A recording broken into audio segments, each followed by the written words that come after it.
Welcome everyone to our 2024 series of OTF Connects webinars. My name is Peter Beans and I'm honored to be your moderator for today's session with Susan Elliott entitled Investigating Real-World Social, Economic, and Environmental Issues Through the Sustainable Development Goals. Before we begin, I'd like to do a land acknowledgement. We acknowledge first and foremost that we are gathered in the province of Ontario on the traditional territories of various Indigenous peoples who have been present on this land known as Turtle Island since time immemorial. We acknowledge that this has been a meeting ground for generations. We are grateful to the stewards and caretakers of this land. As advocates, teachers, and educators, we understand our collective responsibility to honor, protect, and sustain this land. We further recognize and honor within the membership of OTF those who are Indigenous to this land. This practice of recognizing the ancestral and traditional lands in which we work, live, and play is a concrete action that we undertake as a first step towards reconciliation between Canadians and the Indigenous peoples of this land. But it is not our only step.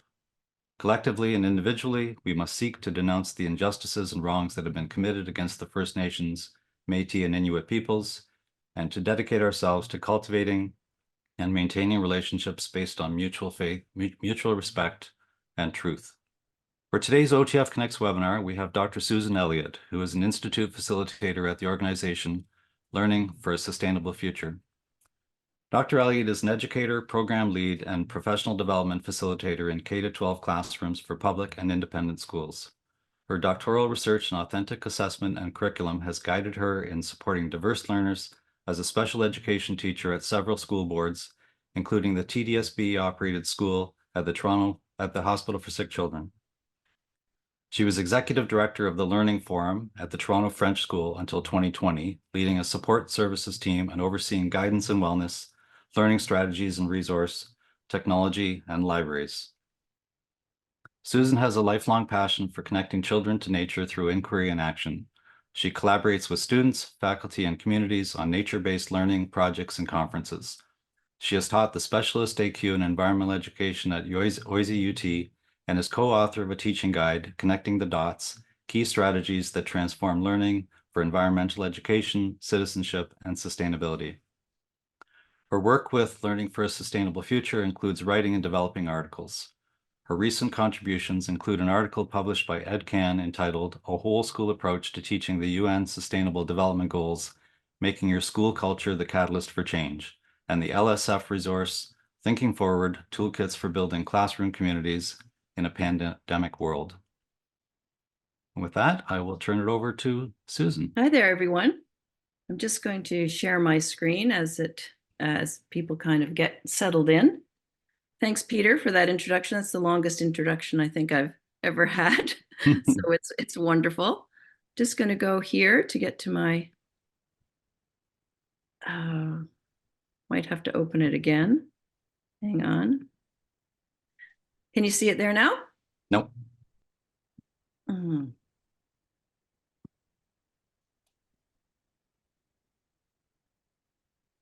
So share screen, and then you'll have to select which screen to share, and then click the share button.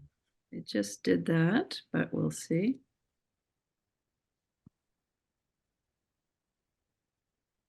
Just a second. It's asking me to sign in, unfortunately. Oh, I have to make you co-host again. No, you're co-host. You should be good.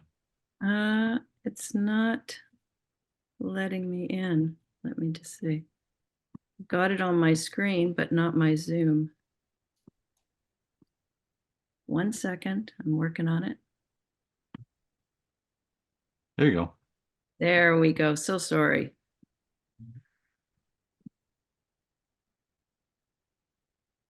There we are. So we'll just get started here. Thank you again for Peter for that introduction. And I don't know whether we have a number of people here that could contribute to a quick poll that we have set up, but it's always wonderful at the beginning of a webinar to find out who's in the room and who has got certain expertise that they can share, but also, you know, what they love to teach and what their passion really is for teaching. So I think we'll just drop that poll there, right there, just let people answer that. What subjects or curriculum do you most love to teach that are just your passion? And we'll see what we've got here. looks like we've got some language arts people, science people. Oh,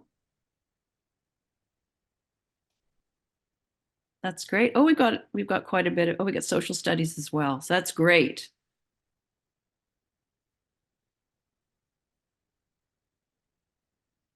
That's great. So we've got a pretty even split there. We don't have any math yet.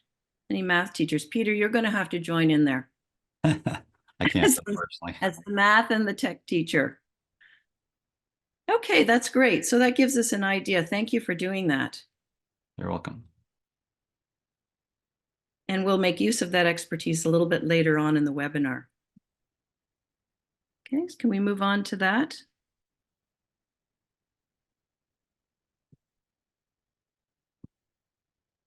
I've still got the picture there of the goal. Oh, that's interesting. I'm just going to see if I can get rid of it. How about that? Oh, I think it's just on your screen. Pardon? It was just on my screen. So I just want to speak just briefly about LSF because it's a tiny but mighty organization. We're centered up at York University, and it's been around since 1991. We really pride ourselves on making sure that we have educational programs and resources in both languages. And really, through education, we are trying to promote the skills and the values and the perspectives that really help us all move towards a sustainable future. We work at all levels of education, not just in K-12, but also with universities and administrations, boards, governments. It's a pretty widespread formal and non-formal education organization. I just want to give you a quick overview of some of the things that we have to offer. And I know teachers are always looking for not only resources, but also funding. So I just want to point out that LSF gives a lot of small grants based on applications. This one in the center, the Action Project funding. And we've had many schools apply and get that funding to just support some of the actions that they want to take in their own school communities. We also have youth forums, and that's where a group of young students can come with a teacher. The teacher will have their own professional learning while the kids get to explore some areas of their own interest and come back and work together with their teacher to make it happen in their school. So there's lots of things to explore on that website. We're going to be doing a few things with that today as well, looking at a few areas. But it's good to have a bit of an overview of what LSF has to offer to teachers. So we have sort of talked a little bit about this session, about getting things going. Please add to the chat, and Peter is going to be watching to see if there are groups of questions or a number of questions that we should answer maybe as we go. But otherwise, we're happy to stay on at the end and have a chat about anything that you are wondering about or anything you'd like to learn more about. The session is recorded, as we said, so you might want to keep your mic off until that end. And you get the slides through the recording. The session is also a standalone, but is connected to part 2 that we're going to be really focusing on climate on February 15th. So today's webinar, we're going to be looking more at the Sustainable Development Goals. We're going to discover strategies to connect those goals to your curriculum, and then explore a lot of resources and supports that can help you do it. So why this topic? Well, we know that students are really looking for meaning to go along and purpose to go along with their learning. They really want to know, why am I learning this? They continually ask that. And we know that when things are connected to big ideas or connected to each other, that it will actually help them, it becomes a bit stickier, that they actually remember it a bit more. Certainly it teaches skills for active citizenship. And in this difficult time of all sorts of environmental impacts, we really want to develop that positive mindset, that hope as learner, that what they are doing and what they are learning and their world can be improved by their work in it as they grow up, both locally and globally. And there's a lot of critical thinking skills that can then lead to action. So why do we need to do that? Of course, we know we're in a climate emergency, and more, we're seeing those impacts related to schools and education. And one of the pieces of work that LSF has done the last about 5 years, we've done 2 sets of research studies on Canadians' perspective on climate change and education. So we've done it in 19 and again in 22. And we really tried to get not just parents and students and teachers, but also people outside in the community and kind of figure out what do they really want us to be teaching as teachers when it comes to climate change and sustainability. And so they've told us a lot of really interesting things. Um, Not surprisingly, most people think that we are experiencing a climate emergency and that we haven't done a good job of caring for the planet. And many, many people are concerned about what we're doing. But what I really thought was interesting about the research is it pointed out that when we're talking about climate or sustainability, most Canadians agree that it's not just about one thing. It's not just about teaching the science of climate change and some of those solutions. It also impacts, as you see on the bottom there, climate change education should kind of address the social, economic, and political impacts that we find there. Social, economic, and political, all wrapped up in the SDGs and all wrapped up in climate change education. So then we've got issues of racial inequality, Indigenous knowledge, climate anxiety, the science of climate change. They want us to be doing all of this work with students. So that's kind of a big list of things to do. And so when you're trying to think, how can I do all that? How can I actually put that together? That's when the Sustainable Development Goals really come to the fore. That's where it kind of meets the needs of all of those kinds of requirements. So most people know something about the SDGs, and they're familiar with how they've become kind of an important way of looking at the world and solutions for the world. And there are 17 goals that all impact not just things to do with environment, but also social and environmental. So there they are: the no poverty, the zero hunger, good health and well-being, quality education, of course, gender. All of these things are part of working towards a solution for number 13, climate action. And then there's things like peace, justice, strong institutions. Some people not really aware that those things could be really impactful when it comes to working on sustainability. They might not readily think right away about reduced inequalities, but that's something that we're discovering more and more through the literature. So the SDGs introduce students to the local and global issues with a focus on social justice, ecological justice. So they provide a context for students to start to look at the complexity. And we often say, once problems got difficult, people kind of give up and say, well, I guess I can't do anything. But in fact, we often say through these projects and inquiries, we say, this is time to actually embrace the complexity. This is where it gets to be a systems kind of thinking approach, where you have to think of what would be the right leverage points to work on a problem, and would it get at the root cause of the problem or just the unintended consequences? So they get into the authentic difficulty, the essential difficulty, and learn to enjoy that as part of the process.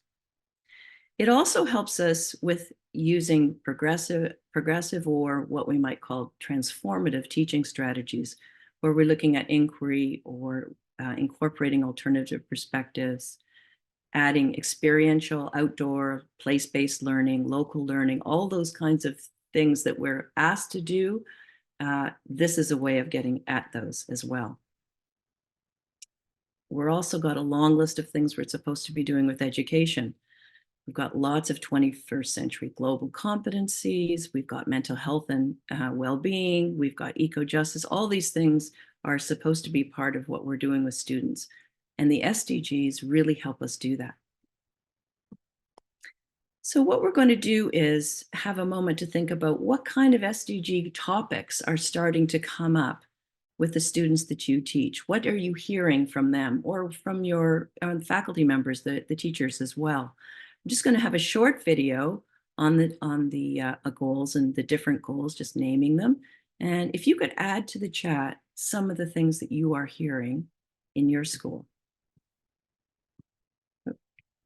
Oopsie.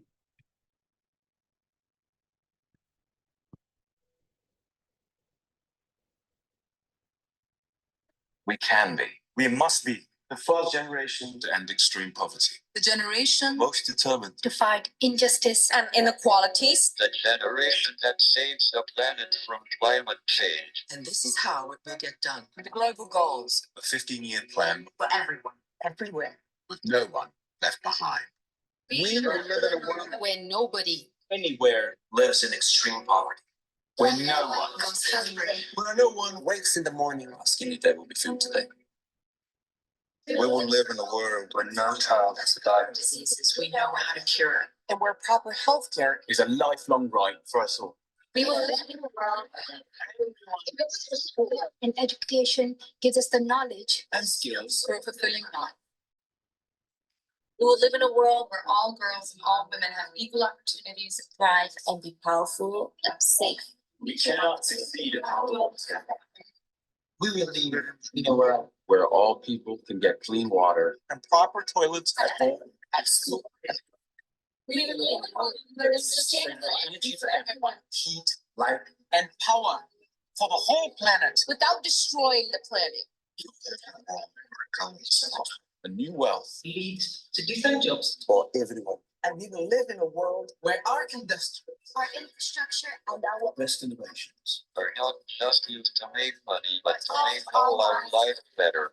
we will live in a world where prejudices and extremes of inequality are defeated. Inside our countries and between different countries. Where people live in cities and communities That are safe, progressive, support everyone who lives there. where we replace What we consume. Climate where we put back what we take out of the earth. We live in a world that is decisively rolling back from climate change. where we restore and protect the life in our oceans and seas. Where we restore and protect Life on land, forests, animals, the earth itself. with peace between and inside countries. Where all governments are open And answer to us for what they do at home and abroad. and the justice rules. With everyone equal before the law. Where all countries, we their people, Work together. partnerships of all kinds. To Thank make you. These are the United Nations global goals. for sustainable development. Let's get to work.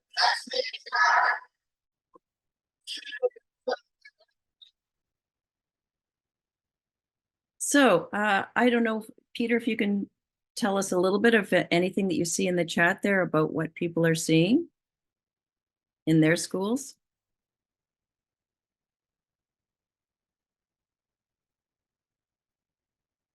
Peter? Sorry, I had to unmute. Yeah. I popped a question in the chat. How are any of these SDGs being addressed in your school? Mm-hmm. I know my old school had a breakfast program for students, a free breakfast program, which I'm sure is quite popular. And if you think about that, that's a great example. If you think about that, which one of the global goals is that working on? It's working on inequalities. It's working on no hunger. It's working on poverty. It's got a lot of things. And also, I would say probably, you know, the sustainable community would be that, you know, if you think about that one program. Is there anything else? Anybody else add something to the chat? Yeah, a few comments are coming in now. If anybody would like, feel free to unmute and comment Sure. about. So Marlene mentioned poverty, Michelle, DEI initiatives, education clubs, lack of accessibility to resources. Laura mentions we've been connecting to the SDGs in my grade 3-4 classroom, and students have considered how they can take action towards whichever goal they felt passionate about. Wonderful. Yeah, that sounds good. Well, that's great. I think the thing is that what we see is that there's a lot of different pathways to the to getting the SDGs going, and that's what I really love about it. It can start anywhere. The other thing I noticed in that last comment is that it's an issue and it's a project. People want to take action on it. So once they know about an issue, and they understand, they have an awareness of it. We'll talk a bit more about this. I think teachers have to be prepared for the fact that the kids want to do something about it, right? So it leads to that. So what are some of the simple ways that we can get started working with the SDGs? And for the grade 3 teacher who mentioned that, it would be great to hear how she got started as well, because we all learn together here if you have some good ideas.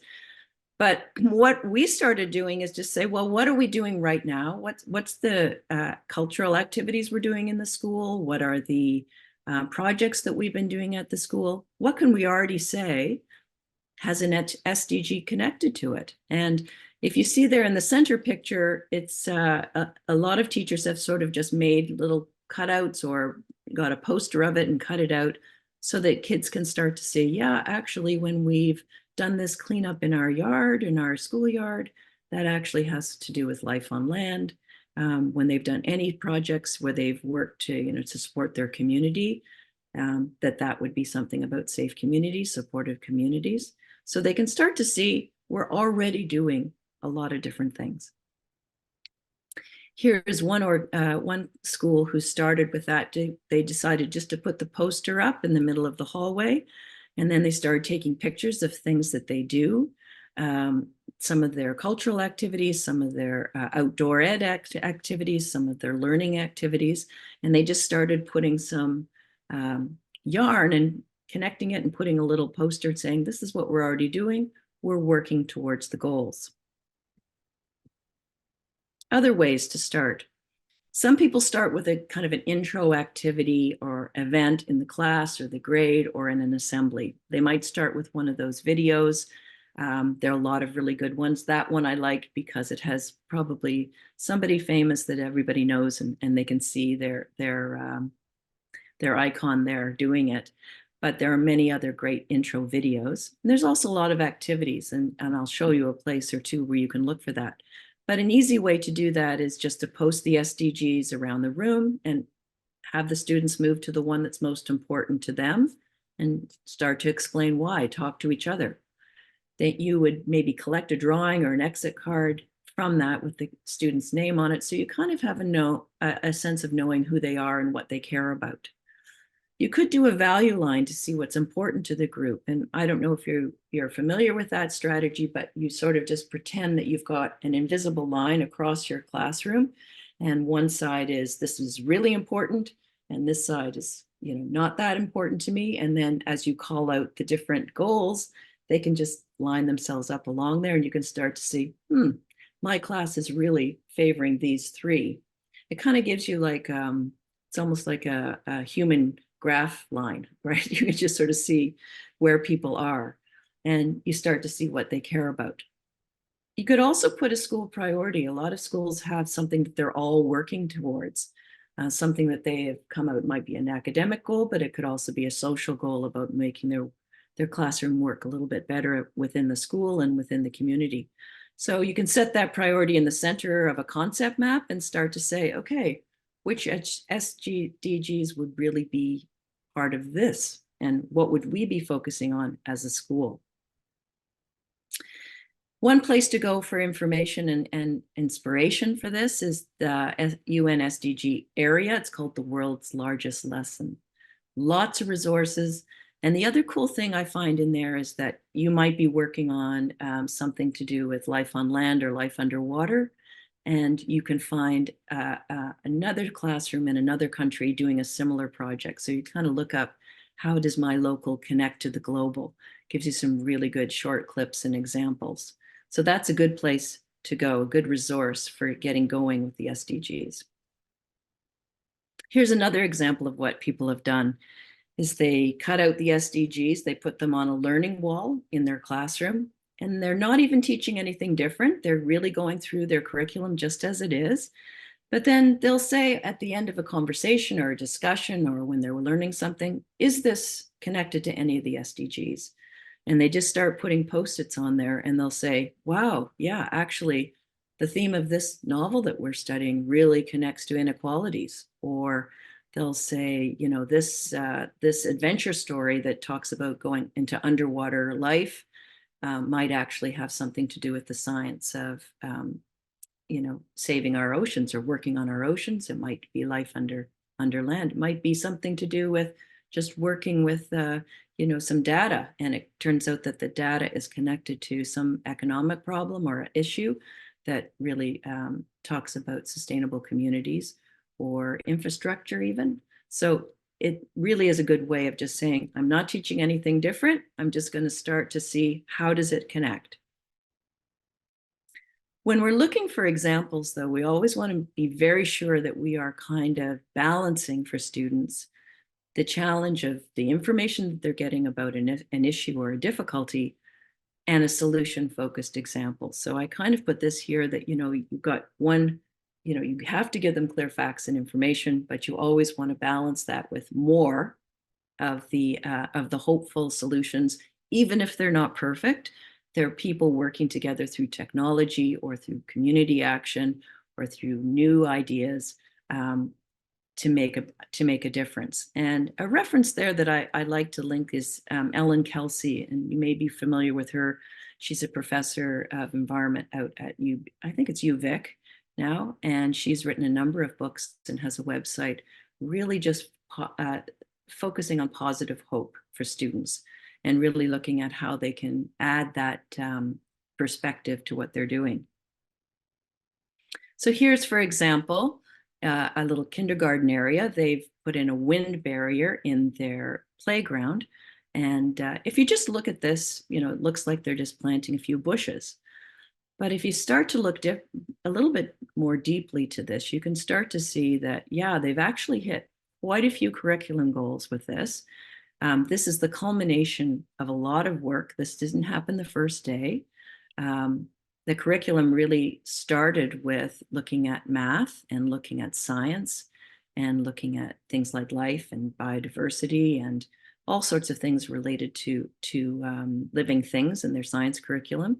And they also were kind of concerned about when they went outside, they as little kids would often get kind of blown off the playground. The wind was pretty extreme.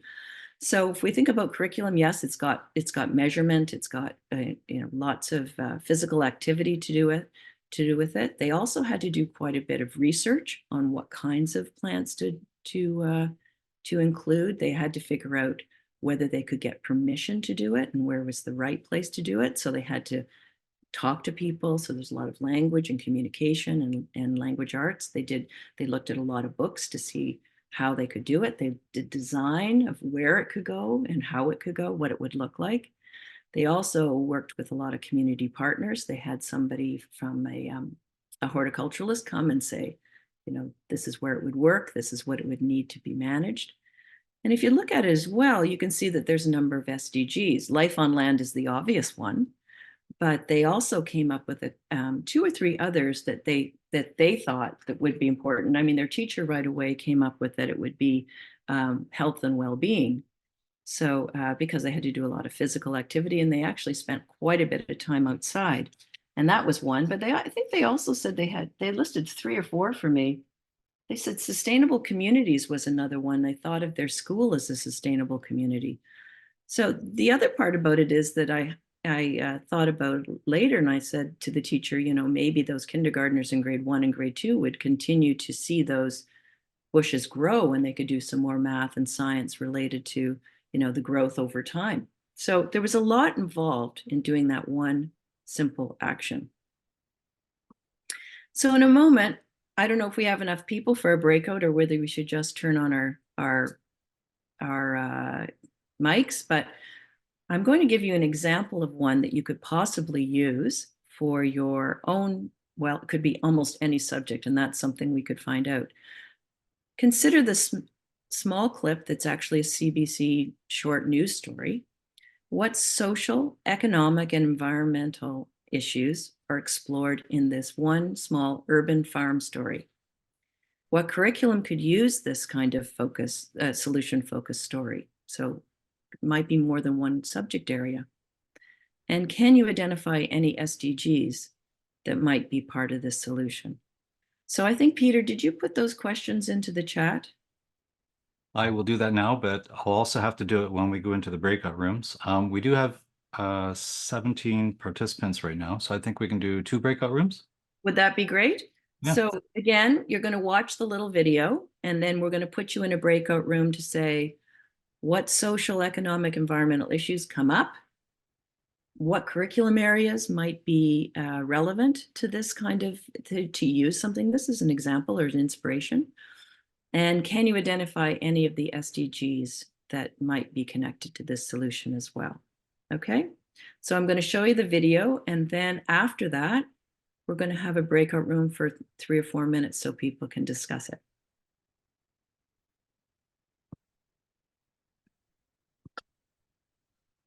A new kind of farming on the rise. Crops grown not in fields, but in warehouses like this one. We will generate almost 2 million pounds of leafy greens a year. Once completed, this complex in Calgary will have more growing space than a soccer field. Along with a sister facility in Montreal, they'll be the largest in the country. We grow with about 5% of the water used in open field farming. We grow with no pesticides, no herbicides, no fungicides. And we grow in about a third of the time of open field farming. The hope is that vertical farming using hydroponics can grow cheaper, more sustainable food locally, something some experts say will need to happen as our climate changes, making importing most of our fruits and vegetables a problem. There's not enough water in California. Climate change is going to make that system unviable over the next generation. So we're going to have to find alternatives. But there are other benefits too. This vertical ag operation is going in at the base of the iconic Calgary Tower. What are you going to be growing here? Everything that we can think of, really. We got cherry tomatoes, regular Roma tomatoes. We got strawberries, herbs. This entrepreneur wants to turn the third of Calgary's offices that sit vacant into farms. Any space that is underutilized, vacant, looking for a solution, we're there to provide that and provide a benefit to the society.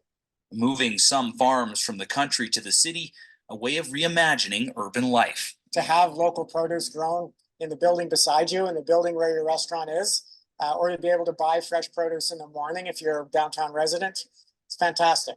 Still, feeding Canadians from high rises remains a lofty goal. Of course, there's a ceiling to how much of our food can be grown vertically. For now, things like potatoes, wheat, and rice have to be grown the old-fashioned way, on the ground. Aaron Collins, CBC News, Calgary. So we came up with a lot of things. I thank you everybody for your contributions to that. That was terrific, and came up with a number of things that I hadn't seen before in a group that I worked with in October on this example.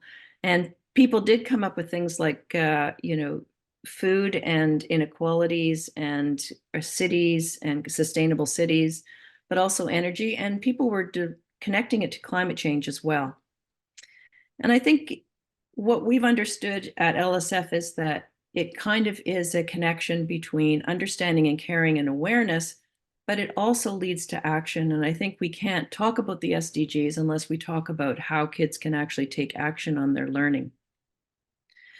And one of the things that we want to support teachers with is how to do that. And we have a database called Resources for Rethinking, and it is widely loved by many teachers because of its easy access to lots of lesson plans and books. It's very searchable, and it can be added very well to not only the lesson part of what you're teaching, but also the action part. And it has several sections to it. One of them I just want to point out is an area called Step Outside. And it's nature guides for any time of the year if kids are going outside. And I just put the example of the one that's the Groundhog Day, because that's tomorrow. But I wanted to just show you that the SDGs connect students to the issues, the global solutions, but also taking action. And it hasn't, the R for R has an action component as well. It's the second here. So I just want to take you through how it works a little bit. I'm taking you to the site now. So it looks like this, exemplary classroom resources. And it shows you a little bit about what we have in there. We have a whole section on the UN Sustainable Development Goals. It tells you how we decide to put something in. It has a whole section about taking action. So you can actually just go straight to that, and some other areas that you might be interested in. So here, for example, we'll just do a very quick look at a couple of things. So say, for example, you went to Ontario and we went to the sustainable development. And I think we'll go to zero hunger because we've just been talking about a food source and it becomes searchable. So you go through the search and a number of resources will come up that might be suitable. Most of them are free or very little cost.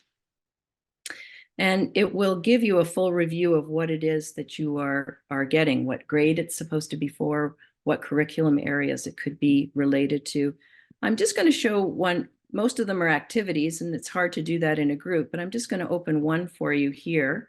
This is a little video just about, since we're on the food topic. It gives you a little description and a general assessment and tells you a little bit about what curriculum units it could be used for. And in this one, you know, again, it has a lot of curriculum connections, but also raises a lot of sustainable development goals and issues. So we're going to watch this brief one and just talk about where you could go with this in your class. Looks like a typical Canadian family dinner. But do you know how much of it is actually Canadian? We may think of ourselves as being totally self-sufficient. Well, think again. We import more than 53% of our vegetables and almost all of our fruit.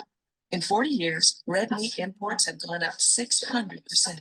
In fact, in a 15-year period, our food imports rose 160%, while our population rose only 15%.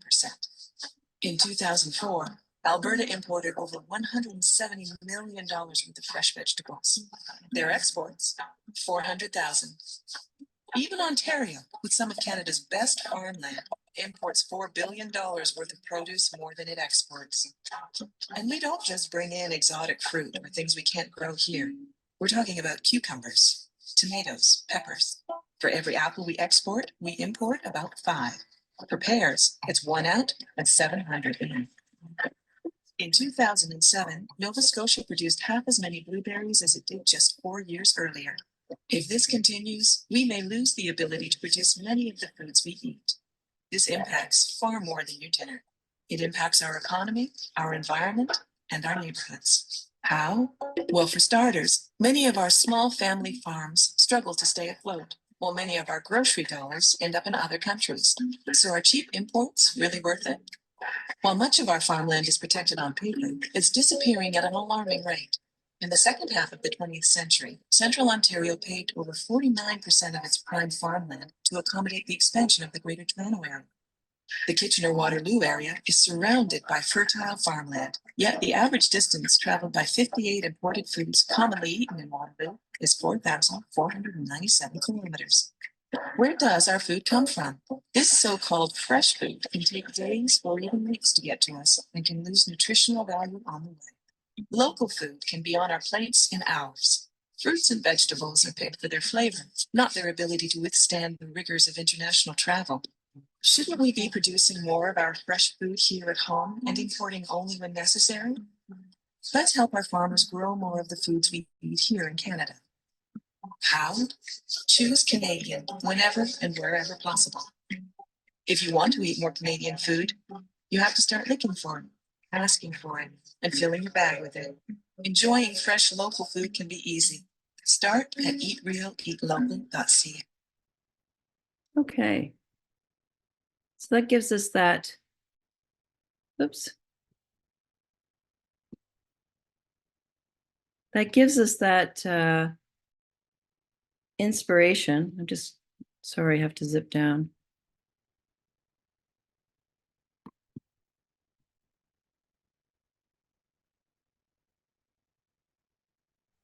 It gives it that little bit of that inspiration about what we could do and how we could actually add that to some inquiry teaching. Sorry about that, it just cut out for a minute.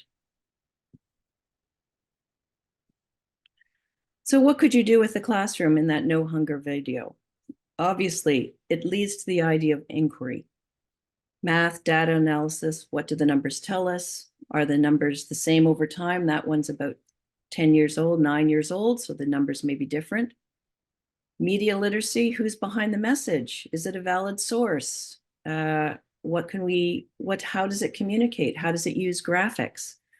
Language, very much a persuasive writing example.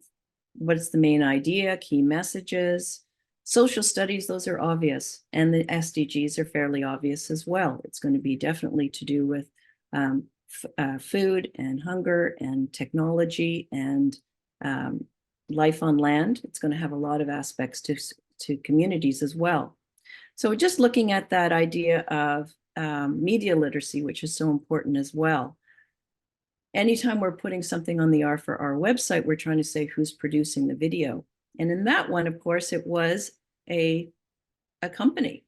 So inquiry, teaching, and learning, you might get the question, well, why should we believe that particular company? Because they're trying to make money. But that inquiry of the question of the video can still be, really exciting for the kids. They can talk about, well, what should we buy and eat? Should we trust this this company if it says is it saying doing what it says it's doing? What is the cost of these things? And it's funny because this one was done by Hellman's, and so I decided to have a look at Hellman's. I actually even got one of their Hellman's products just to find out.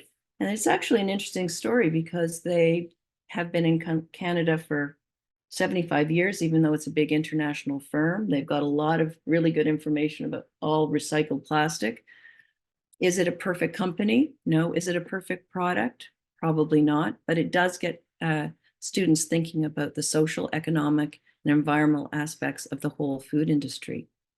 Very often when kids do this kind of thing and look at this SDG, they want to figure out what can kids do about it. And of course, very often that leads to action in their school.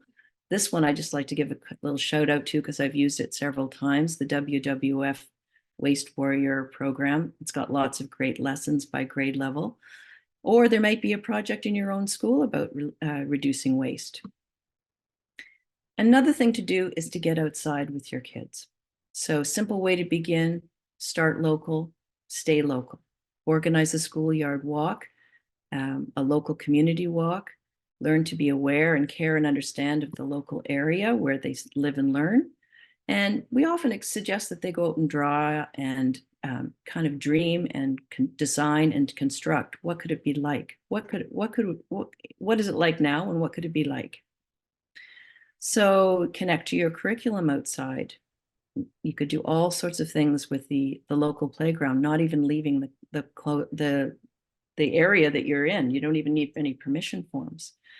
Lots of science, geography. You can assign groups to study a certain area, looking at what it offers for a playground, what it offers for biodiversity. Afterwards, you can talk about what SDGs connect to our playground. What's great about our playground and how could it be better? So they might actually just want to work, as those little kindergartners did, on their playground and not go any further. You could go further, though, if they have older students, and a program that's really good for this is the whole community mapping program, where you can look at sustainable communities and assets of the community, and that comes from the Jane Goodall Roots and Shoots program. It's another one that's really great. You might also be doing some projects where you are trying to connect the neighborhood to your school. You might have something on this one is they're developing a monarch butterfly path and growing some naturalized suburban front yards, backyards, or gardens and trying to get native plants happening. So they might do a walk in a school map with a few houses there that are doing that work as well and seeing how they connect. Knowing that, though, you have to realize that taking action means that you as the teacher have to support them taking action, and that can be complicated. A lot of them want to take on really big projects that might take more than a year or even the term or even the 3 weeks that you have planned for it. LSF has a great guide called Engaging Students in Sustainable Action Project. Has a 12-step program, lots of little activities in order to teach you what that particular step means. And it allows you to figure out, okay, This is something that we could do, that we could manage, that builds on our learning in the classroom, that connects us to our school or our community, and I can manage it in the time frame that I have.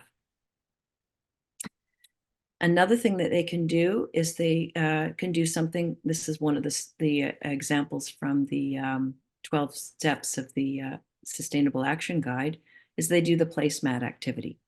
So they might do a walk and they might do a little map and they make some lists of things that are a challenge or that are working well.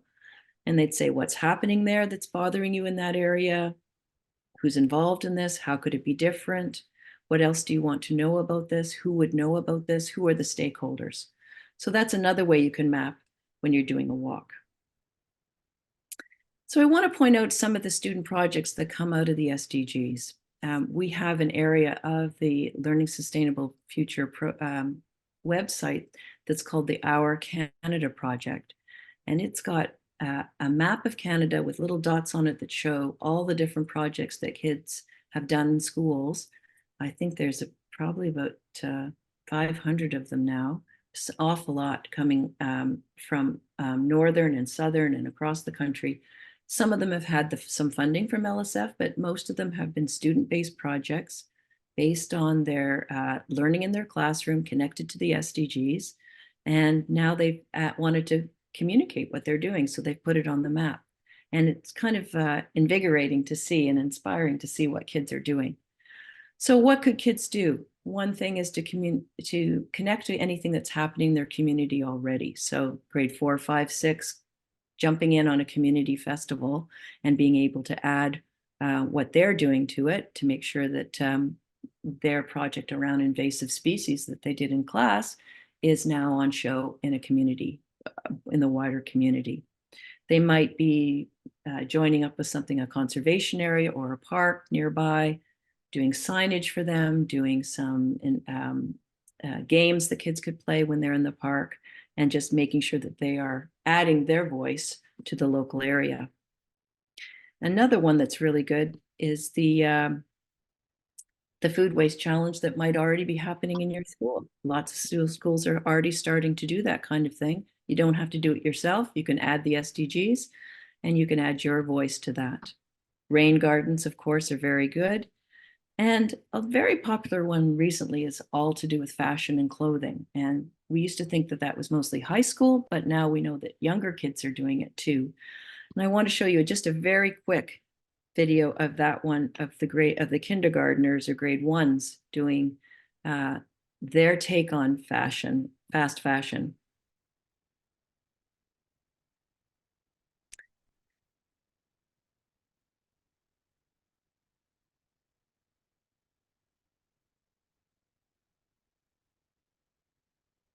Our future is important, so please remember. Only buy the clothes you need. Be an artist. Use all material to create beautiful pieces of art. Buy clothes that are made closer to your home. Do this thinking. If your clothes don't smell, rewear them. Get creative. Instead of throwing your clothes out, you can give them away or make them into something else. I can make my pants and t-shirt. We can all be better.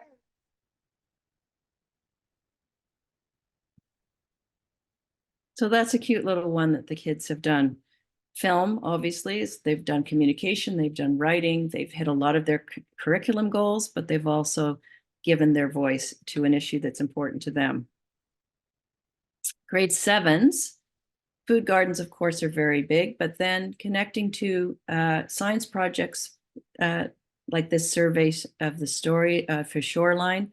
I know that I did one. I live near Niagara-on-the-Lake, and the students did a survey and analysis of the water nearby. But while they were doing that, they started to see things about people throwing waste when they come down to a beautiful area that's for park and recreation, and they leave their garbage there. So they ended up getting connected to recycling and all sorts of issues around signage, around consumption, and around taking care of your environment. And then, of course, it can move into things like civic action and voting. So that could easily be 10 or 12, peace, justice, and strong institutions. So if they have a local vote, a local organization, really moving them towards getting people to contribute their vote to the discussion or their voice. And maybe it's a classroom, maybe it's a whole school election that they want to be part of it. That's another area. So it doesn't have to be a green outdoor. It could be to do with all other topics. It's also good to relate the fact that you don't have to do it on your own. You're not alone. You don't have to be the soldier on that gets this all happening. You need your partnerships. So wherever you can, try to find somebody or a group or a business or an organization in your area that really wants to work with you in an ongoing way. That really speaks to number 17, partnership from the goals. So it might be a local conservation area, or it might be a local business. It might be any of your officials, your local officials. It could be your school library, anything in your municipality. So we want to make sure that the kids start connecting to people who are doing work in their community and that they feel part of that community. We kind of call it the school without walls. And it could also be parents and caregivers, maybe just to get involved, but it also may be someone that they might know someone who could help you. So all these inquiries can be mined for tons of curriculum. You have to know your curriculum to know where those intersections could be. One thing I wanted to add is that very often your school board will have resources that you can use and supports both for learning through the Sustainable Development Goals, but it may also be around curriculum resources, or it may be just support. And one of them I wanted to just mention in our area at a recent PD that I was doing, the STEM and digital literacy coach, Heidi Ann, said, "Oh, our board has just asked me to do this whole kind of interactive website for our board where I'm going to put things together for the science and technology learning area, and that I'm going to kind of set it up that both students and their teachers can enter into it and have access to it." So, and she has also linked that to the SDGs, and they're looking at more the technology side, the STEM side. So what they do is give them some kind of design challenge. Here's one renewable energy focus, and it'll have a design challenge that they can enter. It has the goals linked to it as well. And they have it as a shared resource space for their teachers, 1 to 6 science, and they can just click on, it can be done in their class. So you may find that your board has resources that you need to find out more about right there, ready for you, already accessible very easily. And here's a few more that they said. Agriculture focus, they do cross-curricular links. So you never know, there may be something like that. And it gives a place for students and educators to start by having discussion prompts or examples for their local population. And just to wrap up a little bit on this side, action on any of the SDGs pulls along the climate action one. And the next webinar that we're going to be doing is really focusing climate change challenges, educators exploring the issues. So we're going to kind of drill down in those areas and resources that can really support you in that as well. LSF, just have to mention a few of our resources that you might want to use. The Our Canada project I mentioned, that's where you can find action projects, but you can also submit action projects. We have Water Docs program. We have Sustainable Future Schools, which is helping connect SDGs to your curriculum. Lots of different professional development possibilities. And here's where I was mentioning the action project funding. It's up to $500. It can be less. The kids have to write the grant. But it really is a good process. And I'm just figuring out, how do I get money and how do I bring in possibility to my class? And it might be a community project. It might be a school project. And youth forums that are both virtual and in-person events. And they are ongoing. They're just available on the website that you can sign up for them with your students.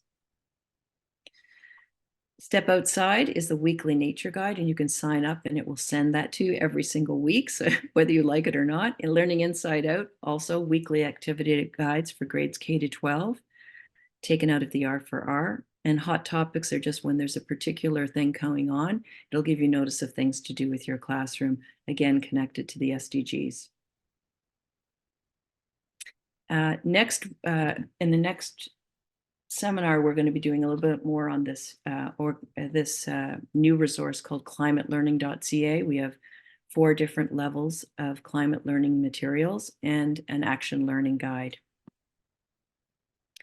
And these are some other toolkits and things that LSF has made that are easily accessible for teachers. So just to finish up before we go into some questions, we have to think that all the action that we take on behalf of life transforms. And as we work to heal the earth, in fact, heals us as well. So all the work you're doing is really, really important and helps us all. So first of all, I'd like to thank Susan for presenting today. That was quite interesting. That Made in Canada video I found really interesting. It made me think about almonds of all things. I know we don't grow almonds here, but the water usage is very high. Like it's a gallon per almond. It's crazy. And it uses so much of California's water that I'm really surprised they still grow them. But you mentioned blueberry growth is down to about a quarter of what it was, I don't know, 4 years ago, I think. Perhaps water resources is the reason, and it would be interesting to investigate things like that. Like, why do we do that? Why do we make those decisions? Dairy is another one. Dairy is very resource hungry, and should we be encouraging people to use less milk, drink less milk, perhaps? And you've got the health issues to go along with that. So, yeah, very interesting. Yeah, I think that was a really good kickoff to all kinds of inquiries around food, around resources, around, just thinking about where does our food come. And of course, when they talk about how much we import, it's because of our weather, right? So we want those pears. We want pears in the winter. Yeah. But maybe we need other kinds of things that, so that I think those are excellent questions that people could follow up with.